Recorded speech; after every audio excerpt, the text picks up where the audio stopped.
রবিবারে উত্তপ্ত সন্দেশখালী, বিভিন্ন জায়গায় জারি 144 ধারা। তার মধ্যে এদিন ফের সন্দেশখালীর উদ্দেশ্যে রওনা দেয় কেন্দ্রের ফ্যাক্ট ফাইন্ডিং টিমের 6 সদস্যের একটি প্রতিনিধি দল। কিন্তু সন্দেশখালী পৌঁছানোর আগেই ভোজেরহাটে তাদের আটকে দেয় পুলিশ। প্রতিবাদে রাস্তায় বসে বিক্ষোভ দেখাতে শুরু করে ওই প্রতিনিধি দলের সদস্যরা। পরে কেন্দ্রীয় দলের 5 সদস্যকে গ্রেফতার করে। সিআরপিসি 151 ধারায় পুলিশ তাদের গ্রেফতার করে বলে জানা গেছে।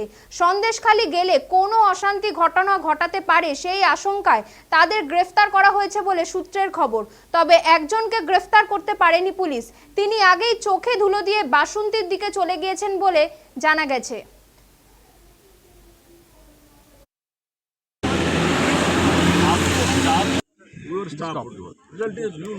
यहाँ कोई 144 नहीं है, कुछ नहीं। দেখো মোবাইলটা ইচ্ছা করে ভিডিও করতে পারবো। यहाँ से संदेश অফিসার আপনার